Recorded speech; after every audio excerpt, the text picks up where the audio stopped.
Hi ನಮಸ್ತೆ friends and welcome back to my channel. ಹೇಗಿದ್ದೀರಾ ಎಲ್ಲರೂ? ನೀವೆಲ್ಲರೂ ಹುಷಾರಾಗಿದ್ದೀರ ಅಂತ ಭಾವಿಸ್ತೀನಿ. ಹಾಗೆ ಇನ್ನೊಂದು ಹೊಸ ವ್ಲಾಗೊಂದಿಗೆ ಭೇಟಿ ಆಗ್ತಾ ಇದ್ದೀನಿ. ಬೆಳಿಗ್ಗೆ ಬೇಗ ಒಂದು 4:15 ಗಂಟೆಗೆ ಎದ್ದು ನಾನು ಮತ್ತು ಹಸ್ಬೆಂಡು ಹೋಗ್ತಾ ಇದ್ದೀವಿ. ಇವತ್ತು ನಾವು ಅಟೆಂಡ್ ಆಗ್ತಾ ಇದ್ದೀವಿ ಯೋಗ ಕ್ಲಾಸಿಗೆ. ಇದು ಫ್ರೀಯಾಗಿ ಪತಂಜಲಿ ಅವರ ಒಂದು ಕಡೆಯಿಂದ ಫ್ರೀಯಾಗಿ ಜನರಿಗೆ ಅವರು ಯೋಗವನ್ನು 48 ದಿನದ ಯೋಗ ಚಾಲೆಂಜನ್ನು ಮಾಡ್ತಾ ಇದ್ದಾರೆ. ಇದು ನಮ್ಮ ಮಡಂತ್ಯರ ಹತ್ತಿರದಲ್ಲಿ ಇರುವಂತಹ ಒಂದು ಬಸವನಗುಡಿ ಅಂತೇಳಿ ಒಂದು ಪ್ಲೇಸ್ ಇದೆ. ಅಲ್ಲಿ ಈ ಒಂದು ಹಾಲಲ್ಲಿ ಈ ಯೋಗವನ್ನು ಅವರು ಸ್ಟಾರ್ಟ್ ಮಾಡಿದ್ದಾರೆ. ನಾವು ಕೂಡ ಇದಕ್ಕೆ ಜಾಯ್ನ್ ಆಗಿದ್ದೀವಿ. ನಾವು ಟಿ ವಿಯಲ್ಲಿ ನೋಡಿಕೊಂಡು ಪ್ರಾಕ್ಟೀಸ್ ಎಲ್ಲ ಮಾಡಿಕೊಂಡು ಮಾಡೋದಕ್ಕಿಂತ ಈ ರೀತಿ ನಾವು ಲೈವ್ ಆಗಿ ಯೋಗ ಮಾಡಿದರೆ ನಿಜವಾಗ್ಲೂ ತುಂಬ ಜಾಸ್ತಿ ಬೆನಿಫಿಟ್ಸ್ ಸಿಗುತ್ತೆ ಅಂಥೇಳಿ ನನಗೆ ಅನಿಸುತ್ತೆ. ನನಗೆ ತುಂಬ ಇಷ್ಟ ಯೋಗ ಎಲ್ಲ. ನಾನು ಹೇಳಿದ್ದೀನಿ ಕೂಡ ಇದಕ್ಕಿಂತ ಮುಂಚೆ ಸಹ ನಾನು ಶೇರ್ ಮಾಡಿದ್ದೀನಿ. ಆದರೆ ಹಸ್ಬೆಂಡ್ಗೆ ಸಹ ನನಗೆ ಕರ್ಕೊಂಡು ಬರಬೇಕಂತೇಳಿ ತುಂಬ ಮನಸ್ಸಿತ್ತು. ಅವರಿಗೆ ಸಹ ಬ್ಯುಸಿಯಾಗಿರೋದ್ರಿಂದ ತುಂಬ ಏನು ಹೇಳ್ತಾರೆ, ಒತ್ತಡದ ಲೈಫ್ ಅವ್ರದ್ದು. ತುಂಬ ಅಂದರೆ ತುಂಬ ಬ್ಯುಸಿಯಾಗಿರ್ತಾರೆ ಅವರು ಇಡೀ ದಿನ. ಅದಕ್ಕೋಸ್ಕರ ಅವ್ರಿಗೋಸ್ಕರ ಈ 1.5 ಗಂಟೆಯನ್ನು ಅವರು ಸ್ಪೆಂಡ್ ಮಾಡಲಿ ಅಂಥೇಳಿ ನಾನು ಅವರಿಗೆ ಇಲ್ಲಿ ಫೋರ್ಸ್ಫುಲಿ ಕರ್ಕೊಂಡು ಬಂದಿದ್ದೆ. ಈಗ ಅವರು ತುಂಬ ಎಂಜಾಯ್ ಮಾಡ್ತಾಯಿದ್ದೆ. ಈಗ ಆಲ್ರೆಡಿ ನಾವೊಂದು 4-5 ದಿನ ಕಳೆದಿದೆ ಈ ಕ್ಲಾಸಿಗೆ ಬಂದು. ಇದು ಫ್ರೀಯಾಗಿ ಅವರು ಮಾಡ್ಕೊಳ್ತಿರುವಂಥ ಒಂದು ಯೋಗ ಕ್ಲಾಸ್. ನೀವು ಸಹ ಒಂದು ವೇಳೆ ಜಾಯ್ನ್ ಆಗಲಿಕ್ಕೆ ಬೇಕು ಅಂತ ಆದರೆ ಮಡಂತ್ಯರ ಹತ್ತಿರದವರು, ಬಸವನಗುಡಿ, ಪುಂಜಲಕಟ್ಟೆ ಹತ್ತಿರದವರೆಲ್ಲ ಇಲ್ಲಿ ಬಂದು ಜಾಯ್ನ್ ಆಗ್ಬೋದು. ಇನ್ನೂ ಸಹ ಅವರು ಮೇನ್ ಆಸನಗಳನ್ನೆಲ್ಲ ಸ್ಟಾರ್ಟ್ ಮಾಡಲಿಲ್ಲ. ಯಾಕಂತ ಹೇಳಿದರೆ ಇನ್ನೂ ಸಹ ಜನರು ಬರ್ತಾ ಇದ್ದಾರೆ. ಅದಕ್ಕೋಸ್ಕರ ಇನ್ನೂ 2-3 ದಿನಗಳ ಒಳಗಡೆ ನೀವು ಬಂದರೆ ನಿಮಗೆ ಇದರ ಒಂದು ಕರೆಕ್ಟ್ ಆಗಿರುವಂತಹ ಒಂದು ಯೋಗವನ್ನು ಸ್ಟಾರ್ಟಿಂಗಿಂದ ಬೇಸಿಕ್ಕಿಂದ ಕಲಿತುಕೊಳ್ಳಲಿಕ್ಕೆ ಈಸಿ ಆಗುತ್ತೆ. ಹಾಗಾಗಿ ಒಂದು ವೇಳೆ ನಿಮಗೆ ಕೂಡ ಆಸಕ್ತಿ ಇದ್ದರೆ ಬನ್ನಿ, ಇದರ ಒಂದು ಬೆನಿಫಿಟ್ಸನ್ನು ನೀವು ತಗೊಳ್ಳಿ. ಫ್ರೀಯಾಗಿ ಅವರು ಮಾಡ್ತಾ ಇದ್ದಾರೆ. ಹಾಗೆ ಫ್ರೀಯಾಗಿ ಮಾಡ್ತಾ ಇದ್ದಾರೆ ಅಂತ ಹೇಳಿ ಅವರು ಡ್ರೆಸ್ ಎಲ್ಲ ಮಾಡ್ತಾ ಇಲ್ಲ, ಅವಸರದಲ್ಲೆಲ್ಲ ಮಾಡ್ತಾ ಇಲ್ಲ. ಬೆಳಿಗ್ಗೆ ನಾವು ಹೋಗುವ ಮುಂಚೆ 1 ಲೀಟರ್ ನೀರನ್ನು ಕುಡಿದು ಮತ್ತೆ ಹೋಗಲಿಕ್ಕೆ ಅಲ್ಲಿ ನಂತರ ನಮಗೆ ಮೆಡಿಟೇಷನ್ ಎಲ್ಲ ಇರುತ್ತೆ. ಹಾಗೆಯೇ ಕೆಲವೊಂದು ವಾರ್ಮಪ್ ಎಲ್ಲ ಹೇಳ್ತಾರೆ. ಇವಾಗ ಸದ್ಯಕ್ಕೆ ತುಂಬಾ ಚೆನ್ನಾಗಿದೆ. ಅದರ ಜೊತೆಗೆ ನಮಗೆ ತುಂಬ ಮೋಟಿವೇಶ್ನಲ್ ಸ್ಪೀಚ್ ಕೂಡ ಇರುತ್ತೆ ಅವ್ರದ್ದೊಂದು 15 ಮಿನಿಟ್ಸ್. ಹಾಗೆಯೇ ಯಾವೆಲ್ಲ ಆಹಾರ ಪದ್ಧತಿಗಳನ್ನು ನಾವು ಅನುಸರಿಸಬೇಕು ಅದೆಲ್ಲ ಹೇಳ್ತಾರೆ. ನಮಗೆ ನಾನು ಆಲ್ರೆಡಿ ಹೇಳಿದಾಗೆ ಟಿ ವಿಯಲ್ಲೆಲ್ಲ ನೋಡುವಾಗ ನಾವು ಅದಕ್ಕೆ ಪೇಮೆಂಟನ್ನು ಮಾಡಬೇಕು. ಆದರೂ ಕೂಡ ನಮಗೆ ಅಷ್ಟೊಂದು ಕನೆಕ್ಟ್ ಆಗೋದಿಲ್ಲ ಕೆಲವೊಮ್ಮೆ ಟಿ ವಿಯಲ್ಲಿ ನೋಡಿರುವಂಥದ್ದು. ಆದರೆ ನಮ್ಮ ಊರಿನವರೇ ಬಂದು ನಮಗೆ ಇಷ್ಟೊಂದು ಜ್ಞಾನದ ಭಂಡಾರ ಅಂತ ಹೇಳ್ಬೋದು. ಅಷ್ಟು ನಾಲೆಜ್ ಇದೆ ಅವರಿಗೆ, ಕಲಿಸಿಕೊಡುವವರಿಗೆ. ಅಷ್ಟೊಂದು ಅವರ ಒಂದು ಎಕ್ಸ್ಪೀರಿಯೆನ್ಸನ್ನು ಅವರು ಶೇರ್ ಮಾಡ್ತಾರೆ ನಮಗೆ. ಆ ರೀತಿ ಒಂದು ಕತೆ ರೀತಿ ನಮಗೆ ತುಂಬ ಒಳ್ಳೊಳ್ಳೆ ವಿಚಾರಗಳನ್ನು ನಮ್ಮ ಜೊತೆಗೆ ಹಂಚ್ಕೊಳ್ತಾರೆ. ಅದೆಲ್ಲ ತುಂಬ ಕೇಳಲಿಕ್ಕೆ ಖುಷಿ ಆಗುತ್ತೆ ಕೂಡ. ಹಾಗೆಯೇ ನಮಗೆ ಅನುಸರಿಸಲಿಕ್ಕೆ ಕೂಡ ಅಷ್ಟೇ ಒಂದು ಈಸಿ ಆಗುತ್ತೆ ಅಂತಲೇ ಹೇಳ್ಬೋದು. ಒಂದು ವೇಳೆ ಮನಸ್ಸಿದ್ರೆ ಖಂಡಿತವಾಗ್ಲೂ ಇನ್ನೊಂದು 3 ದಿನದ ಒಳಗಡೆ ಟ್ರೈ ಮಾಡಿ. 1-2 ದಿನ ಕಷ್ಟ ಆಗುತ್ತೆ ಬೇಗ ಹೇಳಲಿಕ್ಕೆ, ಮತ್ತು ನಿಮಗೆ ಅದು ಅಭ್ಯಾಸ ಆಗಿ ಹೋಗುತ್ತೆ. ಸೊ ಟ್ರೈ ಮಾಡಿ ಖಂಡಿತವಾಗ್ಲೂ. ಈ ಒಂದು ಹತ್ತಿರದವರಾಗಿದ್ದರೆ ಬಂದು ಇದರ ಒಂದು ಪ್ರಯೋಜನವನ್ನು ಪಡೆಯಿರಿ.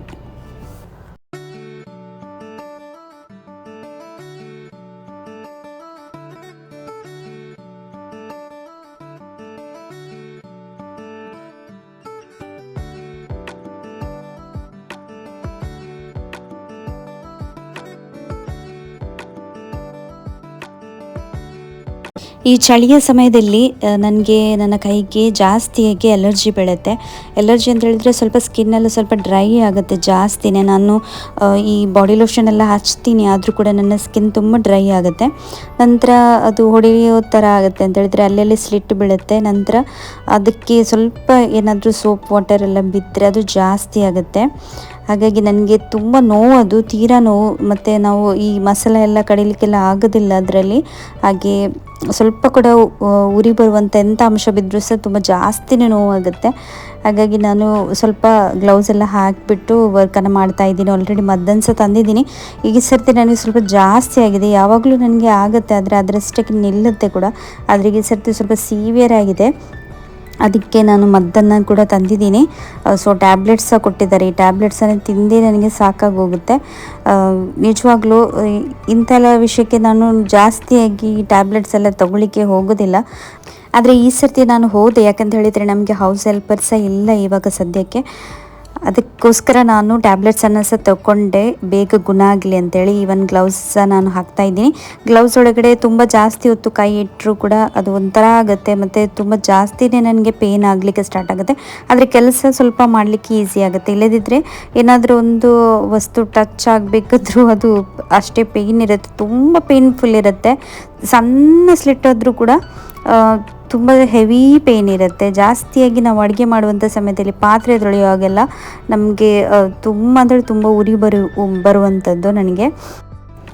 ನಾನು ಮೊನ್ನೆ ಮಂಗಳೂರಿಗೆ ಹೋದಂಥ ಸಮಯದಲ್ಲಿ ಇನ್ನೊಂದು ಇಂಡೋರ್ ಪ್ಲ್ಯಾಂಟನ್ನು ತೊಗೊಂಡು ಬಂದಿದ್ದೆ. ಅದು ಇರಲಿಲ್ಲ ನನ್ನ ಹತ್ರ. ಆ ಒಂದು ಎಲೆಗಳು ಸ್ವಲ್ಪ ಡಿಫ್ರೆಂಟ್ ಆಗಿತ್ತು ಅಂತೇಳಿ ನಾನು ತೊಗೊಂಡು ಬಂದಿದ್ದೆ. ಅದಕ್ಕೆ ಜೋಶ್ವ ನನಗೆ ಯಾವಾಗಲೂ ತಮಾಷೆ ಮಾಡೋದು, ತಮಾಷೆ ಅಂತ ಹೇಳಿದ್ರೆ ಸಿಟ್ಟಲ್ಲಿ ಅವನು ಹೇಳೋದು, ನನಗೆ ಏನು ಸಹ ತೊಗೊಂಡು ಕೊಡೋದಿಲ್ಲ ನೀನು, ನಿನಗೆ ಪ್ಲಾಂಟ್ಸ್ ಇದ್ದರೆ ಸಾಕು ಅಂತೇಳಿ. ಅವನಿಗೆ ಎಷ್ಟು ಟಾಯ್ಸ್ ತಗೊಂಡ್ರು ಅವನಿಗೆ ಸಾಕಾಗೋದಿಲ್ಲ. ಅದಕ್ಕೆ ನಾನು ನನಗೆ ಇಂಟ್ರೆಸ್ಟ್ ಪ್ಲಾಂಟ್ಸಲ್ಲೆಲ್ಲ, ಹಾಗೆಯೇ ಶಾಪಿಂಗ್ ಮಾಡೋದ್ರಲ್ಲಿ ಅದರಲ್ಲೆಲ್ಲ ನಮಗೆ ಜಾಸ್ತಿ ಇಂಟ್ರೆಸ್ಟ್ ಇರುತ್ತೆ. ಆದರೆ ಮಕ್ಕಳ ಆಸಕ್ತಿ ಯಾವಾಗಲೂ ನೋಡಿದರೂ ಟಾಯ್ಸಲ್ಲೇ ಇರುತ್ತೆ. ಅದು ಅವರಿಗೆ ಯೂಸ್ ಇದೆಯೋ ಇಲ್ವೋ ಅದು ಅವ್ರಿಗೆ ಗೊತ್ತಿರೋದಿಲ್ಲ, ಆದರೆ ಅವರಿಗೆ ಬೇಕು ಅಂತ ಹೇಳುವಾಗ ಅದು ಬೇಕೇ. ಅದಕ್ಕೆ ನಾನು ಇವಾಗ ಸ್ವಲ್ಪ ದೊಡ್ಡವನಾಗಿದ್ದಾನೆ ಜೋಶ್ವ, ಇವಾಗ 6 ವರ್ಷ ಆಯಿತು ಅವನಿಗೆ. ಅದಕ್ಕೋಸ್ಕರ ನಾನು ತುಂಬ ಅಂತೇಳಿ ತುಂಬ ಅವಾಯ್ಡ್ ಮಾಡ್ತಾ ಇದ್ದೀನಿ. ನಾನು ಇಗ್ನೋರ್ ಮಾಡಲಿಕ್ಕೆ ಕಲ್ತಿದ್ದೀನಿ. ಅಂತ ಹೇಳಿದ್ರೆ ಅವನು ಜಾಸ್ತಿ ಹಠ ಮಾಡುವಂಥ ಸಮಯದಲ್ಲಿ ನಾನು ಅವನಿಗೆ ರಿಯಾಕ್ಟ್ ಮಾಡಲಿಕ್ಕೆ ಹೋಗೋದಿಲ್ಲ. ಏನಾದರೂ ಅವನದು ಮೈಂಡ್ ಡೈವರ್ಟ್ ಮಾಡ್ತೀನಿ, ಆವಾಗ ಸ್ವಲ್ಪ ಅಲ್ಲಿ ಅವನು ಕಾಮ್ ಆಗ್ತಾನೆ. ಇಲ್ಲದಿದ್ದರೆ ಸುಮ್ಮನೆ ನಾವು ಅಷ್ಟೊಂದು ಹಣವನ್ನು ಟಾಯ್ಸ್ಗೆಲ್ಲ ಹಾಕಲಿಕ್ಕೆ ನನಗೆ ಇಷ್ಟ ಇಲ್ಲ. ಈ ಸಮಯದಲ್ಲಿ ಅವನಿಗೆ ಎಜುಕೇಷ್ನಲ್ ರಿಲೇಟೆಡ್ ಏನಾದರೂ ನಾನು ಅವನಿಗೆ ತಂದು ಕೊಟ್ಟರೂ ಕೂಡ ಅದನ್ನು ವರ್ತ್ ಅಂತ ಅನಿಸುತ್ತೆ. ಆದರೆ ಟಾಯ್ಸ್ ಸುಮ್ಮನೆ ಕಾರ್, ಬಸ್ ಆ ಥರ ಎಲ್ಲ ಆಡುವಂಥ ಏಜ್ ಅಲ್ಲ ಅಂತೇಳಿ ಅನಿಸುತ್ತೆ ನನಗೆ ಜೋಶ್ವನಿಗೆ. ಹಾಗೆಯೇ ಅವನು ಅದರಲ್ಲೆಲ್ಲ ಜಾಸ್ತಿಯಾಗಿ ಆಟ ಆಡೋದೂ ಇಲ್ಲ. ಅವನು ನನ್ನ ಜೊತೆನೇ ಹಿಂದ್ಗಡೆ ನೀವು ನೋಡಿರ್ಬೋದು ನನ್ನ ತುಂಬ ವೀಡಿಯೋಸಲ್ಲಿ ಅವನು ನಾವೆಲ್ಲಿ ಬೆಂಕಿ ಮಾಡ್ತೀವಿ ಒಲೆ ಹತ್ರ ಅಲ್ಲೇ ಇರೋದು ಅವನು. ಇಲ್ಲದಿದ್ದರೆ ಕಿಚನಲ್ಲಿ ಅವನಿಗೆ ತುಂಬ ಇಂಟ್ರೆಸ್ಟ್, ಕಿಚನಲ್ಲಿ ಏನಾದರೂ ಅಡುಗೆ ಎಲ್ಲ ಮಾಡ್ತಾ ಇರಬೇಕಾದ್ರೆ ಅಥವಾ ಬಟ್ಟೆ ಒಗಿತಾ ಇರಬೇಕಾದ್ರೆ ಅಲ್ಲಿ ಬರ್ತಾನೆ. ಏನಾದರೂ ಒಂದು ಬಟ್ಟೆಯನ್ನು ತಗೊಂಡು ಸೋಪಲ್ಲಿ ಆಟ ಆಡೋದು, ಅದರಲ್ಲಿ ಈ ಬಬಲ್ಸ್ ಎಲ್ಲ ಬರುತ್ತೆ ನೋಡಿ, ಅದನ್ನೆಲ್ಲ ಯಾವ ರೀತಿ ಆಗುತ್ತೆ ಆ ರೀತಿಯಲ್ಲಿ ಆಸಕ್ತಿ ಜಾಸ್ತಿ ಅವನಿಗೆ. ಅದಕ್ಕೋಸ್ಕರ ನಾನು ಜಾಸ್ತಿ ಅವನಿಗೆ ಇವಾಗ ಟಾಯ್ಸಲ್ಲೆಲ್ಲ ಸ್ಪೆಂಡ್ ಮಾಡಲಿಕ್ಕೆ ಹೋಗೋದಿಲ್ಲ, ತುಂಬ ಕಡಿಮೆ ಮಾಡಿದ್ದೀನಿ. ಹಸ್ಬೆಂಡ್ಗೆ ಸಹ ಹೇಳಿದ್ದೀನಿ, ಇಲ್ಲದಿದ್ದರೆ ನನಗಂತೂ ನಾನಂತೂ ತುಂಬ ಬೇಗನೆ ಸ್ಟಾಪ್ ಮಾಡಿದ್ದೆ ಅವನಿಗೆ ಟಾಯ್ಸನ್ನು ತಗೊಂಡು ಬರುವಂಥದ್ದು. ಆದರೆ ಹಸ್ಬೆಂಡ್ ತರ್ತಾಯಿದ್ರು, ಅವರಿಗೆ ಮನಸ್ಸು ಒಪ್ತಾ ಇರಲಿಲ್ಲ, ಅವ್ನು ಕೂಗಿದ್ರೆಲ್ಲ ತರ್ತಾಯಿದ್ರು. ಆದರೆ ಇವಾಗ ಅವರು ಸಹ ತುಂಬ ಕಂಟ್ರೋಲ್ ಮಾಡಿದ್ದಾರೆ ಹೇಳಿ ಟಾಯ್ಸ್ ನಾವು ಜಾಸ್ತಿಯಾಗಿ ಅವನಿಗೆ ಟಾಯ್ಸ್ ತರೋದಿಲ್ಲ. ಅವನಿಗೆ ಇವಾಗ ನಾವು ಲಾಸ್ಟ್ ತಗೊಂಡು ಬಂದಿರುವಂಥದ್ದು ಅವನ ಬರ್ತ್ಡೇಗೆ ಏನೋ ಅವನಿಗೆ ಗಿಫ್ಟ್ ಸಿಕ್ಕಿತ್ತು ನೋಡಿ, ಅದೇ ಕಾಣಬೇಕು. ಇಲ್ಲದಿದ್ದರೆ ಅವನಿಗೆ ನಾವು ಜಾಸ್ತಿಯಾಗಿ ಟಾಯ್ಸ್ ಎಲ್ಲ ತಗೊಂಡು ಬರೋದೇ ಇಲ್ಲ. ಜಾಸ್ತಿಯಾಗಿ ಇದೇ ರೀತಿ ಆಟ ಆಡ್ಕೊಳ್ತಾ ಇದ್ದ ನೋಡಿ, ಅದರಲ್ಲಿ ಅವರಿಗೆ ಕಲೀಲಿಕ್ಕೆ ತುಂಬ ಸಿಗುತ್ತೆ, ತುಂಬ ಎಕ್ಸ್ಪೋಷರ್ ಸಿಗುತ್ತೆ ಅಂತೇಳಿ ನನ್ನ ಒಂದು ಅನಿಸಿಕೆ.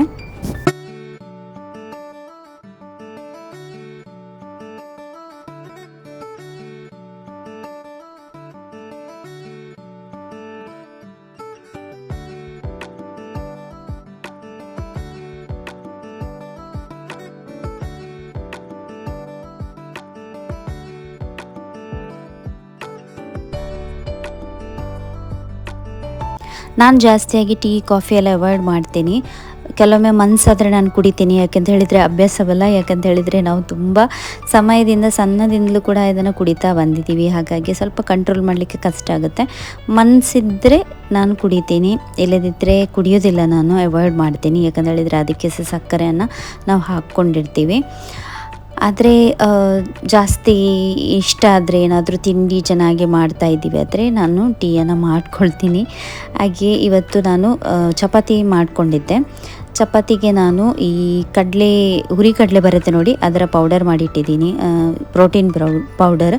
ಸೊ ಅದನ್ನು ನಾನು ಈ ಚಪಾತಿಯ ಹಿಟ್ಟು ನಾವು ಕಲಿಸ್ತೀವಿ ನೋಡಿ, ಆವಾಗ ನಾನು ಅದಕ್ಕೆ ಹಾಕಿ ಬಿಡ್ತೀನಿ. ಅದು ಮತ್ತು ಈ ಫ್ಲ್ಯಾಕ್ಸ್ ಸೀಡ್ಸಿದ್ದು ಪೌಡರ್ ಎಲ್ಲ ಇದೆ ನೋಡಿ, ಅಂಥದ್ದೆಲ್ಲ ನಾನು ಹಾಕಿ ಬಿಡ್ತೀನಿ. ನಿಮಗೆ ಗೊತ್ತಿರ್ಬೋದು, ನಾನು ಈ ಫ್ಲ್ಯಾಕ್ಸ್ ಸೀಡ್ಸಿದ್ದು ಚಟ್ನಿದು ರೆಸಿಪಿಯನ್ನು ಶೇರ್ ಮಾಡಿದ್ದೀನಿ, ಹಾಗೆಯೇ ಹುರಿಕಡಲೆಯ ಒಂದು ಚಟ್ನಿಯ ರೆಸಿಪಿಯನ್ನೆಲ್ಲ ಶೇರ್ ಮಾಡಿದ್ದೀನಿ.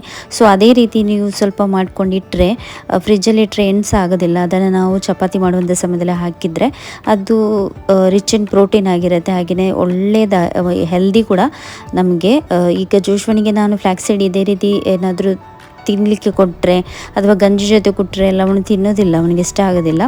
ಈ ರೀತಿ ಅವನಿಗೆ ಗೊತ್ತೇ ಆಗೋದಿಲ್ಲ ನಾನು ಕೊಟ್ಟಿದ್ದೀನಿ ಅಂತೇಳಿ. ಹಾಗೆಯೇ ತುಂಬ ಟೇಸ್ಟಿಯಾಗಿ ಚಪಾತಿ ಕೂಡ ಟೇಸ್ಟಿಯಾಗಿ ಆಗುತ್ತೆ. ಹುರಿಗಡಲೆಲ್ಲ ಹಾಕಿರುವಂಥ ಪೌಡರಿಂದ ಮಾಡಿರುವಂಥ ಚಪಾತಿ ಕೂಡ ಟೇಸ್ಟಿಯಾಗಿ ಆಗುತ್ತೆ, ಗಟ್ಟಿ ಆಗೋದಿಲ್ಲ. ಸ್ವಲ್ಪ ನಾವು ಹಿಟ್ಟನ್ನು ಕಲಿಸುವಂಥ ಸಮಯದಲ್ಲಿ ಸ್ವಲ್ಪ ಒಂದು ಅರ್ಧ ಚಮಚದಷ್ಟು ಎಣ್ಣೆನ ಹಾಕಿದ್ರೆ ಆಯಿತು, ತುಂಬ ಚೆನ್ನಾಗಿ ಚಪಾತಿ ಕೂಡ ಆಗುತ್ತೆ.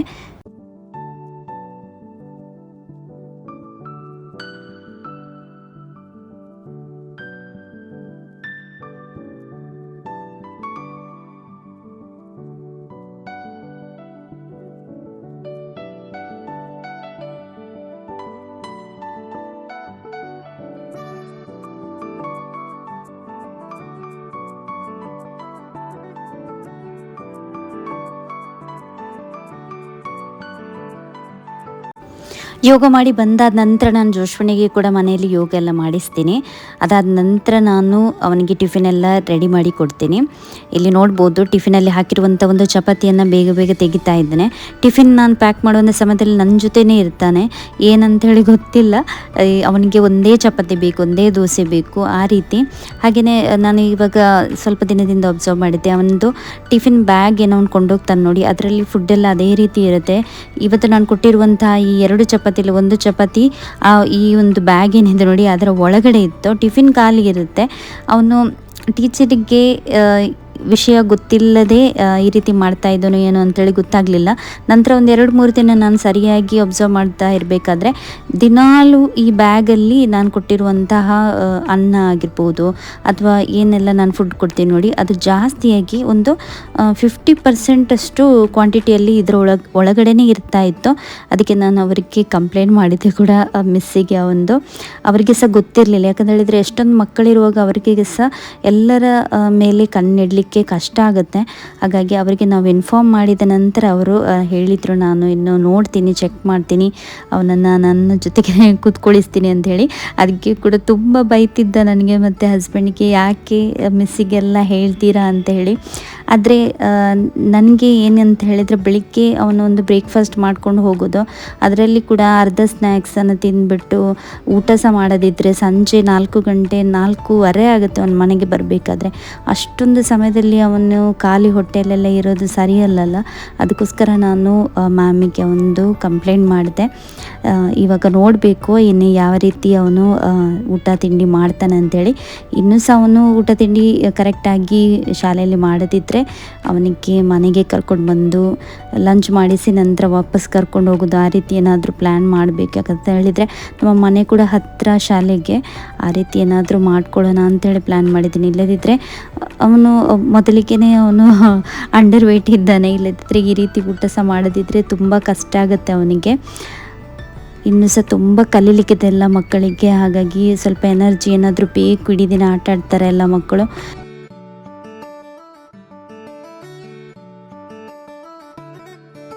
ಹಸ್ಬೆಂಡ್ ಸಹ ಇಲ್ಲಿ ಆಫೀಸ್ಗೆ ಅಂತೇಳಿ ಹೊರಟಿದ್ದಾರೆ. ಆದರೆ ನಾನು ಅವ್ರಿಗೆ ಒಂದು ಕೆಲಸ ಕೊಟ್ಟುಬಿಟ್ಟೆ.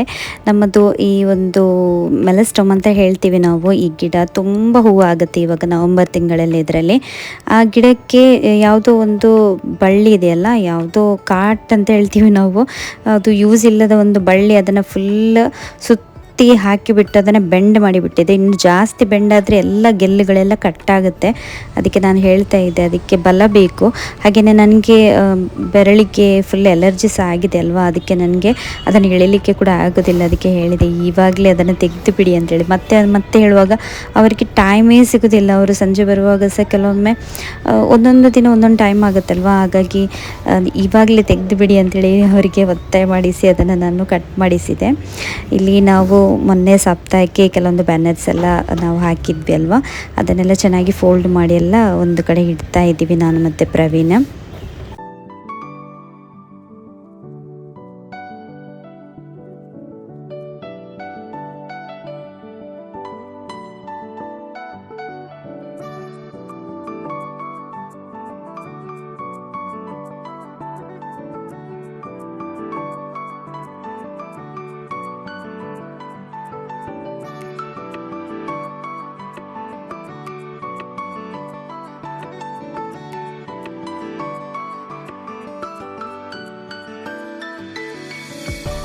ಜೋಶ್ವ ಸ್ಕೂಲಿಗೆ ಹೋಗಬೇಕಾದ್ರೆ 9 ಗಂಟೆ ಆಗುತ್ತೆ. ಅದಾದ ನಂತರ ನನಗೆ 1:30 ಗಂಟೆ ಸಿಗುತ್ತೆ.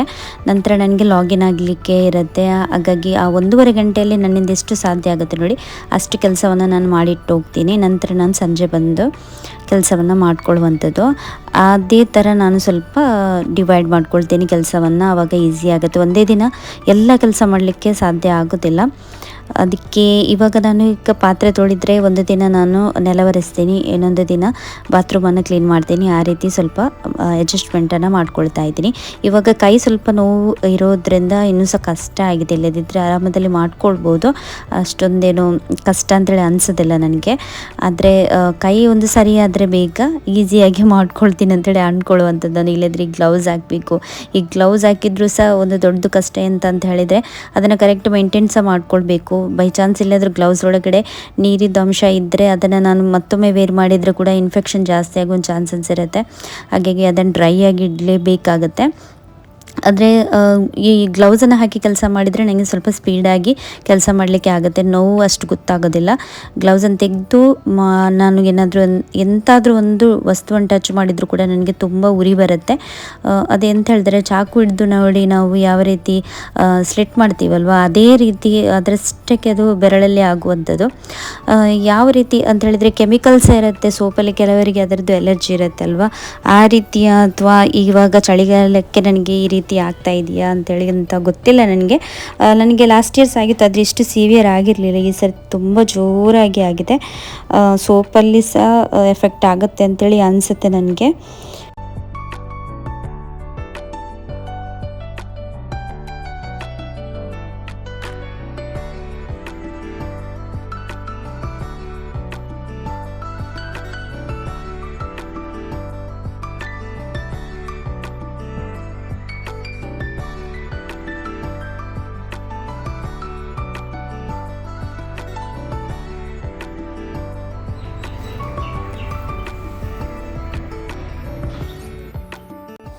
ನಾನು ಒಂದೊಂದು ದಿನಕ್ಕೆ ಒಂದೊಂದು ಕೆಲಸವನ್ನು ನೋಟ್ ಮಾಡಿ ಇಟ್ಟಿದ್ದೀನಿ. ಇವತ್ತು ನಾನು ಮನೆಯನ್ನು ಗುಡಿಸಿ ಒರೆಸುವಂಥದ್ದು. ಹಾಗೆಯೇ ಸಿಟೌಟ್ ಏರಿಯಾ ನಾನು ಡೈಲಿ ಗುಡಿಸಿ ಒರೆಸ್ತೀನಿ. ಯಾಕಂತ ಹೇಳಿದರೆ ಇಲ್ಲಿ ಜಾಸ್ತಿಯಾಗಿ ಯಾರಾದರೂ ಬಂದರೂ ಜಾಸ್ತಿ ಹಸ್ಬೆಂಡ್ ಹತ್ರ ಮಾತನಾಡಲಿಕ್ಕೆ ಬರ್ತಾರಲ್ವ, ಅವರಿಲ್ಲೇ ಕೂತ್ಕೊಂಡು ಮಾತನಾಡುವಂಥದ್ದು. ಅದಕ್ಕೋಸ್ಕರ ಅದನ್ನು ನಾನು ಚೆನ್ನಾಗಿ ಇಟ್ಟಿರ್ತೀನಿ, ನೀಟಾಗಿ ಇಟ್ಟಿರ್ತೀನಿ. ಅದಕ್ಕೋಸ್ಕರ ಅದನ್ನು ನಾನು ಡೈಲಿ ಕ್ಲೀನ್ ಮಾಡ್ಕೊಳ್ತೀನಿ. ಮನೆಯನ್ನೇ ಇವಾಗ ಬೆಳಿಗ್ಗೆ ಗುಡಿಸಿ ಹೋದರೆ ಸಂಜೆ ಬಂದು ನಾನು ಒರೆಸ್ಕೊಳ್ತೀನಿ ಅಂತೇಳಿ. ಯಾಕಂತ ಹೇಳಿದರೆ ಇವಾಗ ಒರೆಸ್ಲಿಕ್ಕೆ ಹೋದರೆ ನನಗೆ ತುಂಬ ಲೇಟ್ ಆಗುತ್ತೆ.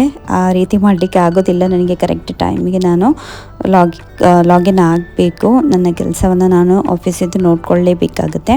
ಹಾಗಾಗಿ ನಾನು ಫಸ್ಟಿಗೆ ಇಲ್ಲಿ ಇವಾಗ ಗುಡಿಸ್ಕೊಳ್ತಾ ಇದ್ದೀನಿ. ಎಲ್ಲ ಡಸ್ಟನ್ನೆಲ್ಲ ತೆಗಿಬೇಕಾಗುತ್ತೆ. ಆದರೆ ಕೆಲವೊಮ್ಮೆ ನನಗೆ ಸಮಯ ಸಾಕಾಗದಿದ್ದರೆ ನಾನು ಈ ಗಿಡಗಳೆಲ್ಲ ಇಟ್ಟಿರ್ತೀನಿ ನೋಡಿ, ಅದರದ್ದು ಎಲ್ಲ ಡಸ್ಟಿಂಗೆಲ್ಲ ನಾನು ಚೆನ್ನಾಗಿ ಮಾಡ್ಕೊಳ್ತಾ ಇದ್ದೆ, ಒರೆಸ್ಕೊಳ್ತಾ ಇದ್ದೆ. ಆದರೆ ಇವಾಗ ನನಗೆ ಸಮಯ ಸಿಗ್ತಾ ಇಲ್ಲ. ನಾನು ಇದನ್ನೆಲ್ಲ ಹಸ್ಬೆಂಡ್ ಜೊತೆಗಿನ ಒಂದು ದಿನ ಸಂಡೇ ಕೂತ್ಕೊಂಡೆಲ್ಲ ಇದನ್ನು ಕ್ಲೀನ್ ಮಾಡ್ಕೊಳ್ಬೇಕು. ಇಲ್ಲದಿದ್ದರೆ ಸ್ಪ್ರೇ ಗನ್ ಸಿಗುತ್ತೆ ನೋಡಿ ನೀರಿದ್ದು, ಅದರಲ್ಲೇ ನಾವು ಕ್ಲೀನ್ ಮಾಡ್ಕೊಳ್ತೀವಿ. ಜಾಸ್ತಿಯಾಗಿ ಅದನ್ನೇ ಮಾಡ್ಕೊಳ್ಬೇಕು. ಇಲ್ಲದಿದ್ದರೆ ನಾವು ಬಟ್ಟೆಯನ್ನು ಅಥವಾ ಟಿಶ್ಯೂವನ್ನು ಚಂಡಿ ಮಾಡಿಕೊಂಡು ನಾನು ಎಲೆಗಳನ್ನೆಲ್ಲ ಒರೆಸ್ಕೊಳ್ತೀನಿ. ಇವಾಗ ಅಷ್ಟು ಪೇಷನ್ಸ್ ಎಲ್ಲ ಅಷ್ಟು ಟೈಮ್ಸ್ ಸಾಕಾಗೋದಿಲ್ಲ. ಹಾಗಾಗಿ ಇವಾಗ ನಾನು ಸಿಟೌಟ್ ಏರಿಯಾವನ್ನು ಇಲ್ಲಿ ಗುಡಿಸ್ಕೊಳ್ತಾ ಇದ್ದೀನಿ. ನಂತರ ಮನೆಯೆಲ್ಲ ಗುಡಿಸಿಬಿಟ್ಟು ಬೇಗ ಆಫೀಸ್ಗೆ ಹೊರಡ್ಬಿಡೋಣ ಅಂತ ಹೇಳಿ.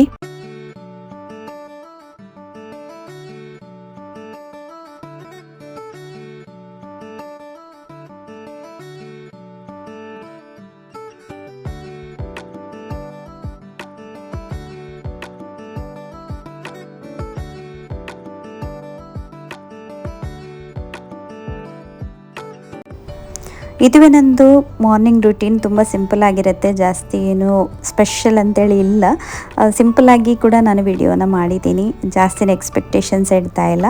ನಿಮಗೆ ಇಷ್ಟ ಆಗ್ಬೋದು ಅಂತೇಳಿ ನಾನು ಅಂದ್ಕೊಳ್ತೀನಿ. ಇಷ್ಟವಾದರೆ ಲೈಕ್ ಮಾಡಿ. ಹಾಗೆಯೇ ರೆಗ್ಯುಲರಾಗಿ ನಾನು ಇನ್ನೂ ವ್ಲಾಗ್ಸನ್ನೆಲ್ಲ ಹಾಕ್ತಾ ಇರ್ತೀನಿ. ಅದಕ್ಕೆ ವೀಡಿಯೋಸನ್ನು ನೋಡಲಿಕ್ಕೆ ಮರಿಬೇಡಿ. ನನ್ನ ಚಾನಲನ್ನು ಸಬ್ಸ್ಕ್ರೈಬ್ ಮಾಡಿ. ಹಾಗೆಯೇ ನೋಟಿಫಿಕೇಷನ್ ಬಟನನ್ನು ಸಹ ಕ್ಲಿಕ್ ಮಾಡಿ, ಬೆಲ್ಲೈಕನನ್ನು ಕ್ಲಿಕ್ ಮಾಡಿ. ಆವಾಗ ನಿಮಗೆ ನೋಟಿಫಿಕೇಷನ್ಸ್ ಬರುತ್ತೆ ಅಂತ ಹೇಳಲಿಕ್ಕೆ ಇಷ್ಟಪಡ್ತೀನಿ. ಈ ಒಂದು ವಿಡಿಯೋ ಕ್ಲಿಪ್ಪಿಂಗ್ಸನ್ನು ನಾನಿಲ್ಲಿ ಆ್ಯಡ್ ಮಾಡ್ತಾ ಇದ್ದೀನಿ. ನಾನು ಇದನ್ನು ಸಂಡೇ ಒಂದು ಫಂಕ್ಷನ್ಗೆ ಹೋಗಲಿಕ್ಕಿತ್ತು, ರಿಸೆಪ್ಷನಿಗೆ. ಸೊ ಅಲ್ಲಿ ನನ್ನ ಹಸ್ಬೆಂಡ್ ನನಗೆ ಕೊಟ್ಟಿರುವಂತಹ ಈ ಒಂದು ಸೀರೆ ನಾನು ಸೆಕೆಂಡ್ ಟೈಮ್ ಉಡುವಂಥದ್ದು ತಂದದಕ್ಕೆ. ಹಾಗೆ ಸ್ವಲ್ಪ ಸ್ಪೆಷಲ್ ಫೀಲ್ ಮಾಡ್ತಾ ಇದ್ದೆ ಅಲ್ವಾ, ಹಾಗೆಯೇ ಒಂದು ಕ್ಲಿಪ್ಪಿಂಗ್ಸ್ ಅನ್ಸ ತಗೊಂಡೆ. ಸೊ ಇದೇ ಆಗಿತ್ತು ಇವತ್ತಿನ ಸಿಂಪಲ್ ಆಗಿರೋಂಥ ವ್ಲಾಗ್ ಫ್ರೆಂಡ್ಸ್. ಹೋಪ್ ನಿಮಗೆ ಇಷ್ಟ ಆಗಿರ್ಬೋದು ಅಂತ ಭಾವಿಸ್ತೀನಿ. ಇಷ್ಟವಾದರೆ ಲೈಕ್ ಮಾಡಿ, ಶೇರ್ ಮಾಡಿ, ಹಾಗೆಯೇ ಚಾನಲನ್ನು ಸಬ್ಸ್ಕ್ರೈಬ್ ಮಾಡೋದು ನೋಡ್ತಾ ಇದ್ದೀರಾ, ಸಬ್ಸ್ಕ್ರೈಬ್ ಮಾಡಿ. Thank you for watching.